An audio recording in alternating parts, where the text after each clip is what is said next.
Volvemos hoy al Antiguo Testamento y comenzamos a estudiar el cuarto libro de Moisés, llamado Números. Quizá podemos llamar a este libro el libro de la aritmética del Antiguo Testamento, o en realidad de toda la Biblia. En la versión griega de los 70, que se conoce como la Septuaginta, fue llamado aritmoi, que significa aritmética, y de allí procede la designación de Números como nombre de este libro. Ahora, el tema de este libro es el progreso del peregrino.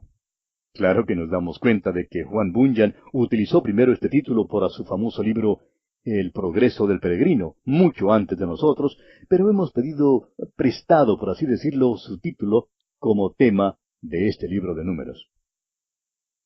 Encontramos aquí el caminar, el viajar, el trabajar, el guerrear, el testificar y el adorar del peregrino de Dios.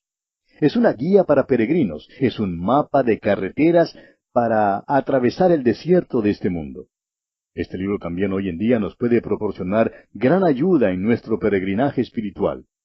Las lecciones que los hijos de Israel tuvieron que aprender son las mismas lecciones que nosotros necesitamos aprender. Y esta fue la intención de Dios al incluirlo aquí en la Biblia, que fuera así para usted y para mí, amigo oyente.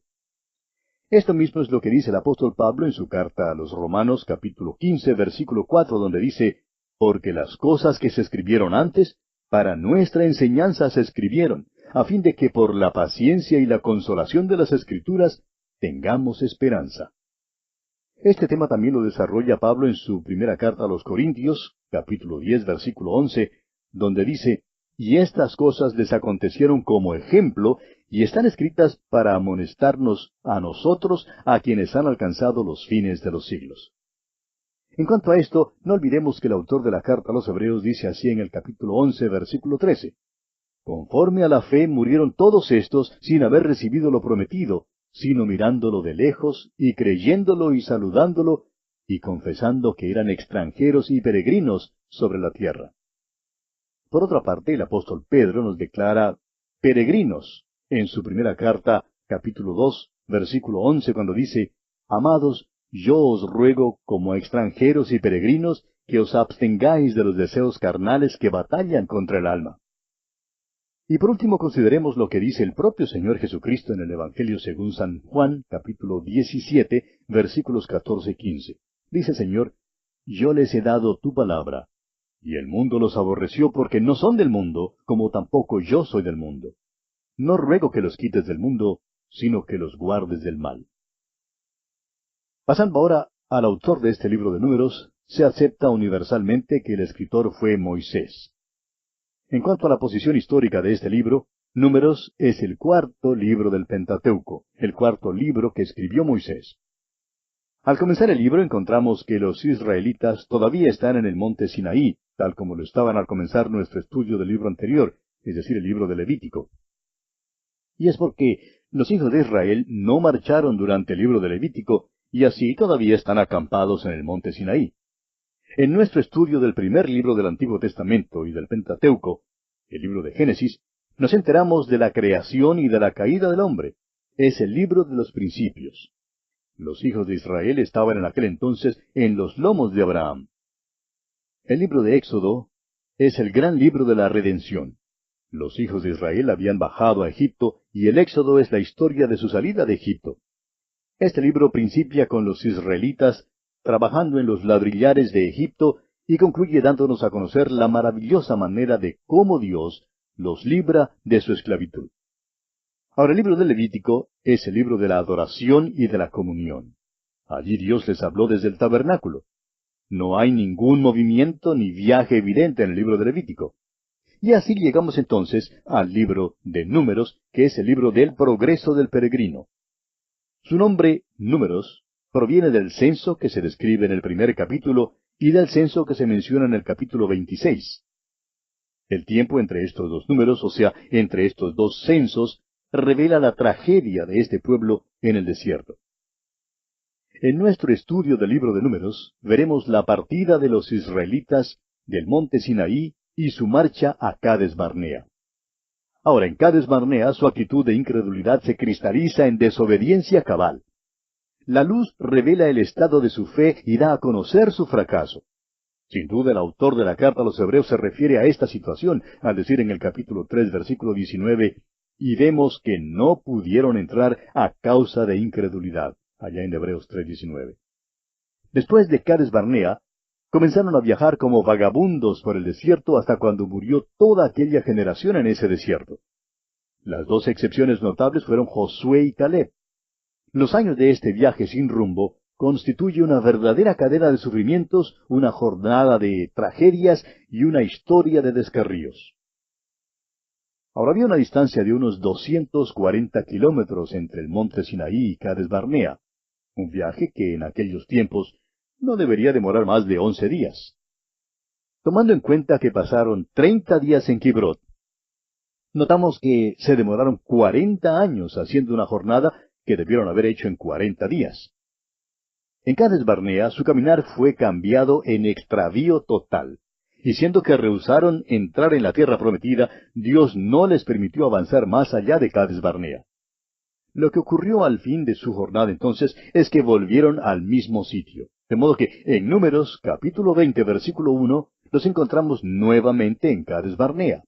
Por tanto, entre el censo en el primer capítulo y el censo en el capítulo 26, hallamos una historia de las jornadas de los israelitas en el desierto por unos 38 años y 10 meses. Comenzando esta historia con el primer movimiento del campamento después que el tabernáculo fue erigido. Ahora, una comparación entre los dos censos que aparecen en el libro de Números indicará que hubo una gran mortandad. El capítulo 1, versículo 46 dice que Israel tenía 603,550 hombres que podían salir a la guerra. Pero el capítulo 26, versículo 51, declara que había solo 601,730 hombres que podían salir a la guerra. Ahora esto representa una pérdida de 1,820 hombres que podían salir a la guerra. Y recordemos que esto ocurrió después que ellos habían recibido el mandamiento de Dios de fructificad y multiplicaos. Como podemos ver, pues, no crecieron, sino que por el contrario, decrecieron durante los años que pasaron en el desierto. El censo inicial nos ayudará a determinar el número que había salido de Egipto. Le estamos dando el cálculo del Dr. Melvin Grove Kyle. El Dr. Kyle era un gran egiptólogo y uno de los redactores de la Enciclopedia Bíblica Estándar Internacional, y también en una época fue miembro del cuerpo de redactores de la revista National Geographic, que tal vez usted conoce. Pues bien, el Dr. Kyle era un gran arqueólogo que sabía divulgar una abundancia de información interesante, y él ha calculado que, junto con estos 600,000 hombres, más o menos, que podían salir a la guerra, habría aproximadamente 400,000 mujeres. Ha calculado el número de ancianos en 200,000 y la cifra de los niños en 800,000.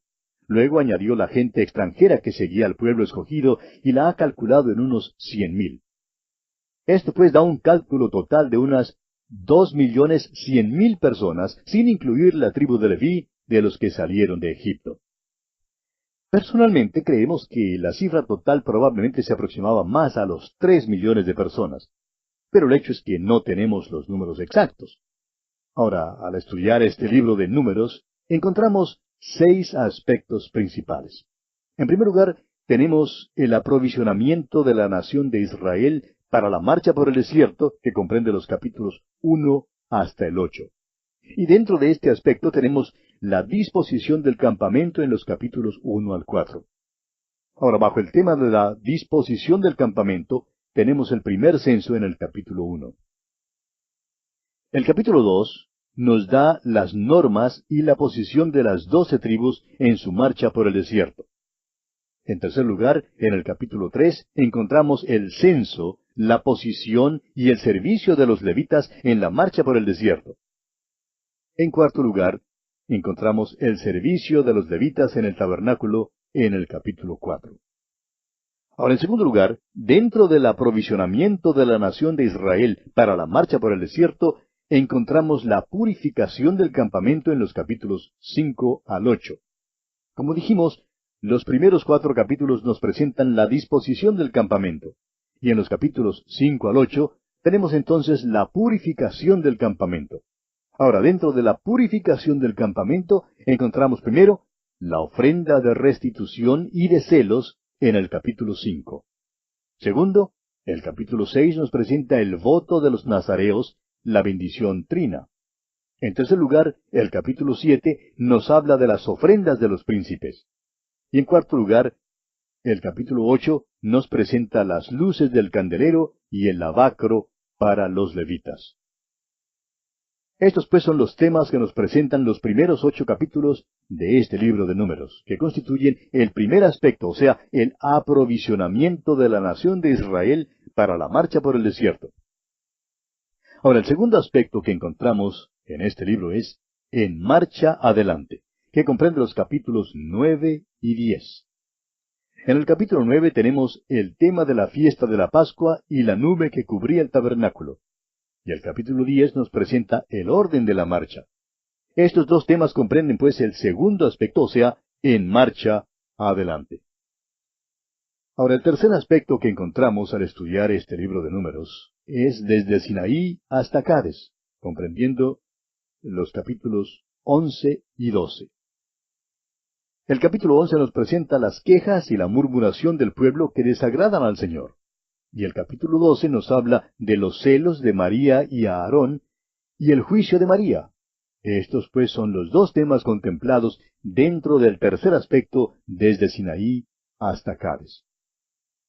Ahora, el cuarto aspecto que encontramos al estudiar este libro de Números es el fracaso en Cades, comprendido en los capítulos 13 y 14.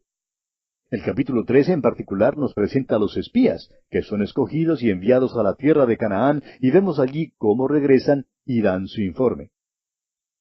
Y el capítulo 14 nos dice que Israel rehúsa entrar debido a su incredulidad.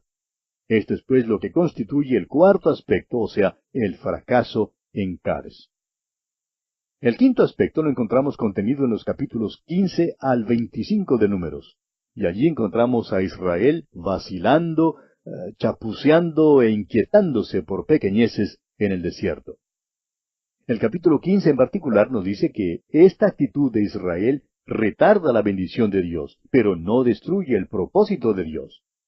Los capítulos 16 al 19 nos presentan incidentes en cuanto al sacerdocio. El capítulo 16, por ejemplo, nos habla de la oposición de Coré. El capítulo 17 nos dice que la vara de Aarón florece. El capítulo 18 nos habla de la confirmación del sacerdocio. Y el capítulo 19 nos presenta la ofrenda y cenizas de la vaca alazana.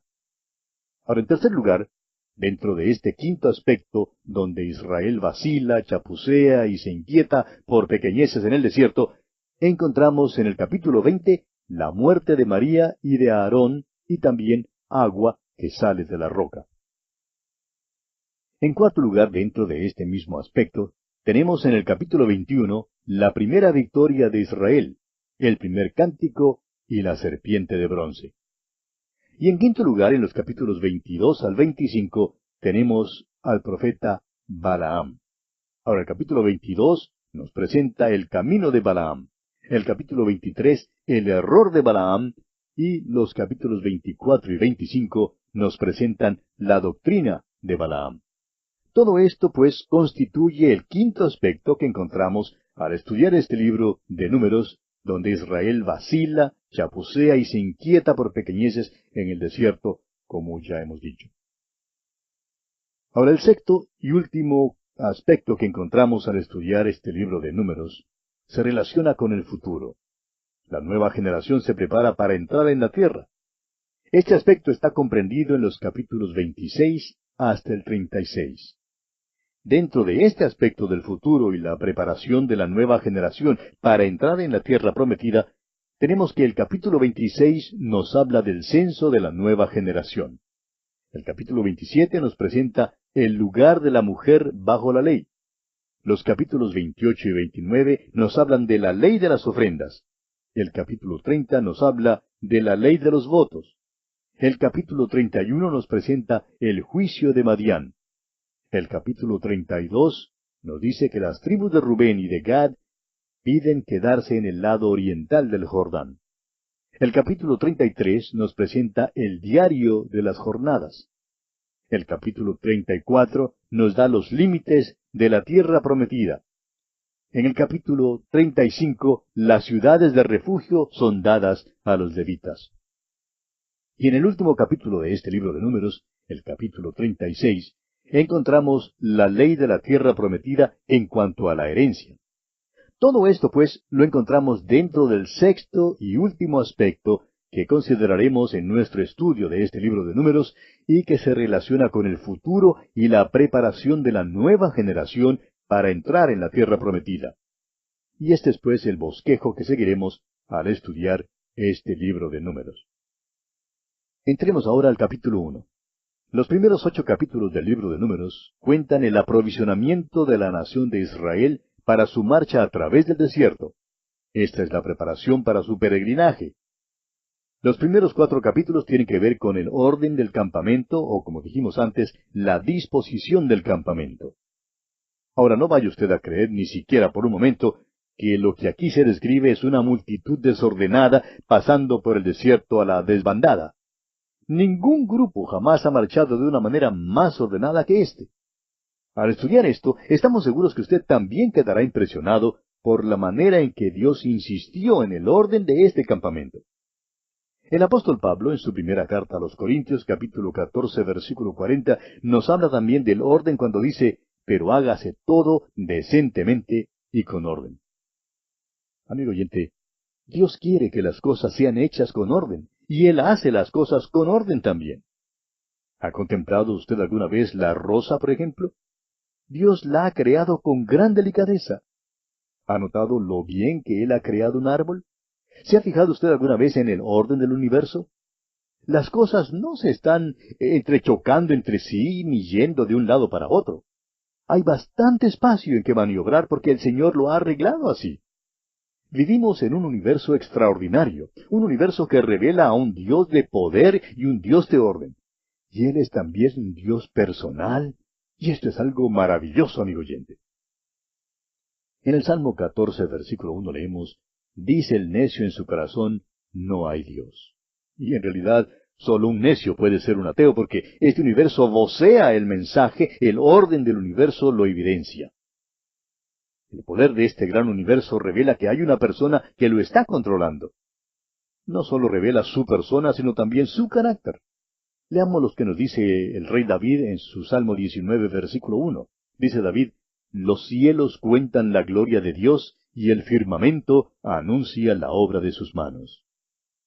Como lo dijimos cuando esbozábamos el bosquejo que vamos a seguir en nuestro estudio de este libro de Números, el capítulo 1 nos habla del primer censo. Leamos, pues, el primer versículo. Habló Jehová a Moisés en el desierto de Sinaí, en el tabernáculo de reunión, en el día primero del mes segundo, en el segundo año de su salida de la tierra de Egipto, diciendo. Ahora, Dios hablaba a Moisés en el desierto, pero hablaba desde el tabernáculo. El tabernáculo estaba en el desierto. De la misma manera, amigo oyente, la iglesia hoy está en el mundo. El Señor Jesús oró allá en Juan 17:15, no ruego que los quites del mundo, sino que los guardes del mal. Dios, pues, habló desde el tabernáculo. Hoy en día hay un edificio especial en el mundo. Este edificio no es en realidad una construcción física, sino un grupo de personas. Es lo que conocemos como la iglesia. El apóstol Pablo, escribiendo a los Efesios, dice en el capítulo 2 de esa carta, versículos 19 al 21, así que ya no sois extranjeros ni advenedizos, sino conciudadanos de los santos y miembros de la familia de Dios, edificados sobre el fundamento de los apóstoles y profetas, siendo la principal piedra del ángulo Jesucristo mismo, en quien todo el edificio, bien coordinado, va creciendo para ser un templo santo en el Señor. Ahora, esta iglesia incluye a las personas que son hechura suya, como dice el versículo 10, capítulo 2 de Efesios, creados en Cristo Jesús para buenas obras, las cuales Dios preparó de antemano para que anduviésemos en ellas. Bueno, amigo oyente, se nos acabó el tiempo desafortunadamente, así es que tenemos que detenernos por hoy aquí en este punto. Continuaremos este interesante estudio, Dios mediante, en nuestro próximo programa.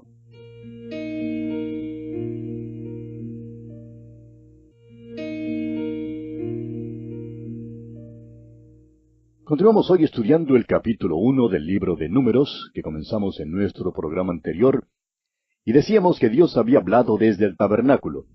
Hoy en día también hay un edificio especial en el mundo. Este edificio no es en realidad una construcción física, sino un grupo de personas. Es lo que conocemos como la Iglesia. El apóstol Pablo, escribiendo a los Efesios, dice en el capítulo 2, versículos 19 al 21, Así que ya no sois extranjeros ni advenedizos, sino conciudadanos de los santos y miembros de la familia de Dios, edificados sobre el fundamento de los apóstoles y profetas, siendo la principal piedra del ángulo Jesucristo mismo, en quien todo el edificio bien coordinado va creciendo para ser un templo santo en el Señor. Dijimos también que esta iglesia incluía a las personas que son hechura suya, como lo declara Pablo en el versículo 10 del mismo capítulo 2 de esta carta a los Efesios, cuando dice, porque somos hechura suya, creados en Cristo Jesús para buenas obras, las cuales Dios preparó de antemano para que anduviésemos en ellas. Continuamos hoy nuestro estudio del capítulo 1 de Números, leyendo los versículos 2 y 3. Tomad el censo de toda la congregación de los hijos de Israel por sus familias, por las casas de sus padres, con la cuenta de los nombres, todos los varones por sus cabezas. De 20 años arriba, todos los que pueden salir a la guerra en Israel, los contaréis tú y a Aarón por sus ejércitos. Los hijos de Israel deben ser contados y deben ser contados con el propósito de crear un ejército. Ahora, un ejército es para la guerra. Cuando estaban ellos en la tierra de Egipto, eran esclavos. Dios peleó por ellos. No les pidió que pelearan, pero ahora que han sido traídos de Egipto, que han salido de Egipto al desierto, ellos tienen que pelear contra sus enemigos. Amigo oyente, usted y yo somos creyentes y vivimos en este mundo, y también tenemos enemigos. Y estos enemigos son reales. Y una vez más, permítanos referirnos a la epístola a los Efesios, donde el apóstol Pablo nos habla de la guerra de los creyentes en este mundo de hoy en día. Dice Pablo en el capítulo 6 de la carta a los Efesios, versículos 10 al 12, Por lo demás, hermanos míos, fortaleceos en el Señor y en el poder de su fuerza. Vestíos de toda la armadura de Dios para que podáis estar firmes contra las acechanzas del diablo, porque no tenemos lucha contra sangre y carne, sino contra principados, contra potestades, contra los gobernadores de las tinieblas de este siglo, contra huestes espirituales de maldad en las regiones celestes. Dios nos ha salvado por su infinita y maravillosa gracia, amigo oyente. Pero usted y yo estamos en un mundo que es perverso y desordenado. Y así como los hijos de Israel en el desierto, estamos nosotros en el desierto de este mundo. El mundo está lleno de pecado y no tiene ningún interés en Dios. Pero Dios nos ha salvado por su maravillosa gracia. Ahora esto nos pone en guerra contra el enemigo. El apóstol Pablo escribió de este asunto en su segunda carta al joven predicador Timoteo en el capítulo 2, versículo 3, donde le dice, Tú, pues, sufre penalidades como buen soldado de Jesucristo. Y también en su primera carta a Timoteo, capítulo 6, versículo 12, le dice, Pelea la buena batalla de la fe, echa mano de la vida eterna, a la cual asimismo fuiste llamado. Esta era la primera vez que los israelitas oyeron de la guerra. En este libro encontraremos guerras, trompetas, batallas y gigantes, y todo lo relacionado con la vida marcial. Y usted y yo, amigo oyente, todavía vivimos en este tipo de mundo, un mundo de lucha hoy en día. Francamente, nos parece algo divertido ese grupo de jóvenes que piensan saberlo todo, por el solo hecho de ser estudiantes de la universidad, pero que realmente tienen una visión bastante limitada, especialmente hoy en día, cuando la especialización produce un horizonte muy limitado en sus estudios. Y nos preguntamos en cuanto a lo que realmente se enseña hoy en las universidades. Cuando usted y yo estudiábamos, amigo oyente, nos enseñaron algo en cuanto a este mundo y al universo. Pero parece que algunos de estos jóvenes creen que todo lo que es necesario es decir paz y que ya habrá paz. Hablan de amar y de no guerrear. Pero lo que pasa en muchos casos es que muchos de estos causan disensión y problemas mientras hablan de paz. No saben nada de la paz y no conocen lo que es lo fundamental. Parece que no comprenden que vivimos en un mundo que es perverso y que hay hombres malos en todo nuestro derredor y que habrá guerras y luchas, nos guste o no nos guste. Y este hecho es una de las cosas terribles en cuanto a este mundo. Continuemos ahora con el versículo 4 de este capítulo 1 de Números. Y estará con vosotros un varón de cada tribu, cada uno jefe de la casa de sus padres. No parece nada conmovedor a la manera en que el libro principia aquí con el censo. No es una historia como aquellas novelas de misterio, ni como uno de los dramas en la televisión producidos por Alfredo Hitchcock. A primera vista uno creería que tenemos aquí 54 versículos repletos con detalles de poca importancia y de lectura bastante pesada. Pero es necesario recordar, amigo oyente, que estos detalles eran importantes para Dios. Y si reconociéramos algunas de las grandes verdades que hay aquí, también hallaríamos muy conmovedora e interesante su lectura. En primer lugar, este versículo 4 indica que Dios tiene interés en los individuos. Los movimientos en masa tienen su lugar y desempeñan su papel, pero Dios tiene interés en los individuos redimidos, tiene interés en cada individuo en particular. Moisés y Aarón habían recibido la orden de tomar un censo y se les prometió que tendrían un ayudante de cada tribu. Encontramos aquí los nombres de los ayudantes. Y si usted cree que vamos a leer esta lista, pues se equivoca, amigo oyente, porque esos nombres son muy difíciles de pronunciar. Sin embargo, esto sí revela que cada nombre en la lista era importante para Dios. Deseamos demostrarle un solo caso para que usted vea que estos nombres tienen un profundo significado. Si uno comprende el sentido hebreo de los nombres, cada uno le dará un mensaje maravilloso. Leamos pues el versículo 5 de este capítulo 1 de Números. Estos son los nombres de los varones que estarán con vosotros. De la tribu de Rubén, Elisur, hijo de Sedeur. Esto no parece muy interesante ni conmovedor, pero permítame explicarle. Rubén era el hijo mayor de Jacob, pero fue puesto a un lado y no recibió la bendición de la primogenitura. Leemos allá en Génesis 49, versículos 3 y 4, Rubén, tú eres mi primogénito, mi fortaleza y el principio de mi vigor, principal en dignidad, principal en poder, impetuoso como las aguas, no serás el principal, por cuanto subiste al lecho de tu padre, entonces te envileciste, subiendo a mi estrado. ¿Ve usted? Rubén, impetuoso como las aguas. El hombre elegido de esta tribu tendría que ser un tipo diferente. Elisur, el hijo de Sedeur, era aquel hombre, pues Elisur significa mi Dios es una roca. Y Sedeur significa el omnipotente es fuego. ¿Ve usted? Esto se está volviendo interesante, ¿no le parece? Es posible que este hombre Elisur, mi Dios es roca, perteneciera a una tribu impetuosa como las aguas, pero él conocía a una roca que es firme. Es como la mujer escocesa que dijo, yo muy bien puedo temblar en la roca, pero la roca nunca temblará debajo de mí. Ahora recuerde usted que ellos habían cantado en el cántico de Moisés que Dios era su roca, y ese hombre había aprendido eso. Él sabía que Dios es una roca en tierra de cansancio y que Él es una roca que es un fundamento sobre el cual podemos apoyarnos firmemente. Es maravilloso saber, amigo oyente, que usted puede ser una persona impetuosa y proceder de una familia impetuosa, pero que hay una roca para usted. Mi Dios es una roca. Bien, pasemos ahora al versículo 18 de este capítulo 1 de Números. Y reunieron a toda la congregación en el día primero del mes segundo, y fueron agrupados por familias, según las casas de sus padres, conforme a la cuenta de los nombres por cabeza, de 20 años arriba. Ahora, ¿por qué era tan importante establecer la genealogía de cada familia?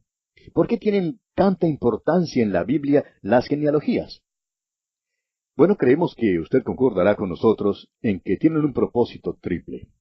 Tienen un valor inmediato y directo. En primer lugar, eran interesantes y beneficiosas a los interesados. Es bueno saber algo en cuanto a su linaje.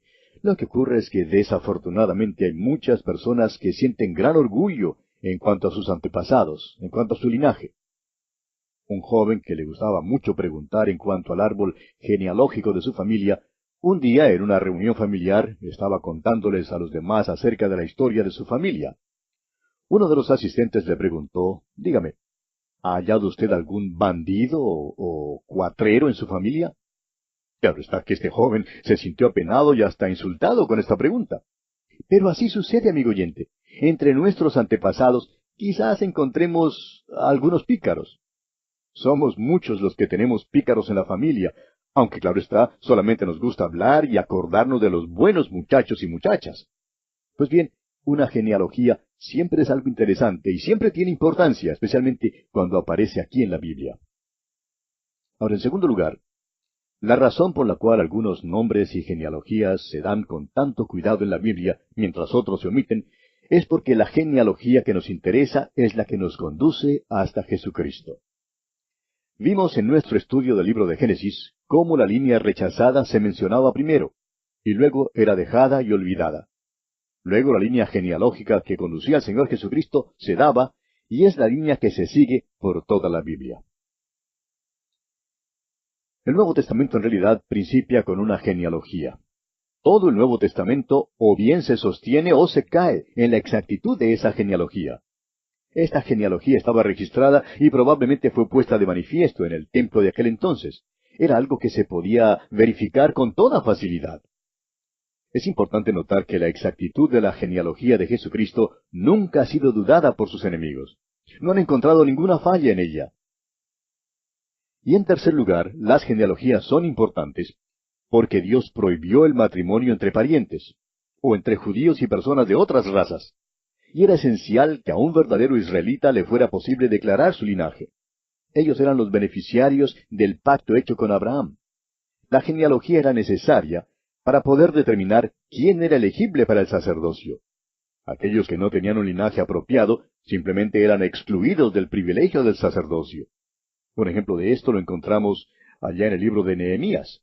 En el capítulo 7 de ese libro, versículos 63 y 64, leemos, «Y de los sacerdotes, los hijos de Abaía, los hijos de Cos y los hijos de Barzilai, el cual tomó mujer de las hijas de Barzilai Galaadita y se llamó del nombre de ellas. Estos buscaron su registro de genealogías y no se halló, y fueron excluidos del sacerdocio». Los levitas que no podían declarar su genealogía eran excluidos del sacerdocio. Ahora hay un mensaje en todo esto para nosotros hoy en día, amigo oyente. ¿Se puede usted imaginar de alguien preguntándole a un joven de aquel entonces, «Oye, ¿eres tú israelita?» Y si contestaba, «Pues espero que sí, pero no puedo estar seguro sino hasta cuando me muera». ¿Qué cree usted que le sucedería? Pues le habrían rechazado. Ahora supóngase que otro joven pasara adelante y que le preguntaran, «¿Y tú, eres israelita?» ¿Qué cree usted que le harían si contestara, «Pues trato de ser israelita, pero estoy ocupándome en ello y algún día espero llegar a serlo»? ¿Habría sido eso aceptable? ¿Ve usted cuán importante era que declararan que eran en realidad israelitas? Cada uno tenía que saber, tenía que estar seguro de que era hijo de Abraham. Ahora, amigo oyente, permítanos hacerle una pregunta. Es una pregunta bastante personal. ¿Le es posible a usted declarar su genealogía, es decir, como cristiano? Si no le es posible, permítanos entonces decirle que más vale poder declararlo. Escuche esto. El apóstol Juan en su primera carta, capítulo 3, versículo 2, dice, «Amados, ahora somos hijos de Dios, y aún no se ha manifestado lo que hemos de ser, pero sabemos que cuando Él se manifieste, seremos semejantes a Él, porque le veremos tal como Él es». ¿Puede usted decir esto, amigo oyente, que es hijo de Dios? Ahora, ¿cómo se llega a ser hijo de Dios? El apóstol Pablo, escribiendo a los Gálatas, dice en el capítulo 3, versículo 26, «Pues todos sois hijos de Dios por la fe en Cristo Jesús». ¿Se fijó, amigo oyente? Por la fe en Cristo Jesús. No hay otra manera. Usted llega a ser hijo de Dios mediante la fe en Cristo Jesús. El Señor dice en Juan 1:12, «Mas a todos los que le recibieron», es decir, a los que recibieron al Señor Jesús, a los que creen en su nombre, les dio potestad de ser hechos hijos de Dios. Y el apóstol Pablo declara una vez más en Gálatas 3:29, Y si vosotros sois de Cristo, ciertamente linaje de Abraham sois, y herederos según la promesa. Y en su carta a los Romanos capítulo 8 versículos 14 al 17 dice, porque todos los que son guiados por el Espíritu de Dios, éstos son hijos de Dios. Pues no habéis recibido el espíritu de esclavitud para estar otra vez en temor, sino que habéis recibido el espíritu de adopción, por el cual clamamos, Abba, Padre.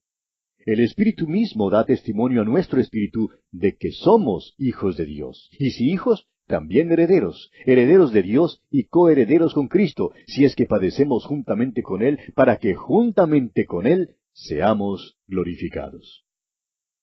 Amigo oyente, a usted le es posible saberlo. Puede nacer de nuevo por la sangre de Cristo y así llegar a ser miembro de la familia de Dios. Él es el único camino. En esta jornada por el desierto hoy en día, amigo oyente, tiene que saber quién es. Tiene que saber que es hijo de Dios. Si no está seguro de ello, debe entonces asegurarse. Ahora, ¿cómo puede estar seguro? Pues simplemente fiándose de la palabra de Dios. Él dice que si usted pone su confianza en Cristo, Él será su Padre. Si usted ha confiado en Cristo, puede descansar en la palabra de Dios. Usted es su hijo. No es lo que pensamos ni lo que sentimos lo que hace que esto sea verdad. Es la palabra de Dios que lo verifica. Usted puede ver, pues, cuán importante era esto para el pueblo de Israel. Para poder estar en el ejército, para poder guerrear, para poder mantenerse, para poder hacer cualquier cosa, tenían que declarar su linaje. Hay muchos escudos colgados en las paredes de West Point, la Academia Militar Nacional de los Estados Unidos, pero hay un solo escudo allí que permanece en blanco. Es el escudo de Benedicto Arnold, quien traicionó a su país y por eso llegó a ser el hombre sin patria. Muchísimos cristianos son como ese hombre hoy en día. Profesan ser cristianos, pero no pueden escribir sus nombres en sus escudos. No pueden decir con toda certeza, soy hijo de Dios por la fe en Jesucristo. Cada uno, amigo oyente, tiene que saber, tiene que estar seguro que es hijo de Dios, que pertenece a la familia de Dios. Tememos que hoy en día hay muchísima amnesia espiritual, y es tan importante que un cristiano sepa y recuerde que es hijo de Dios. El apóstol Juan en su primera carta, capítulo 5, versículos 12 y 13 dice, el que tiene al Hijo, tiene la vida. El que no tiene al Hijo de Dios, no tiene la vida.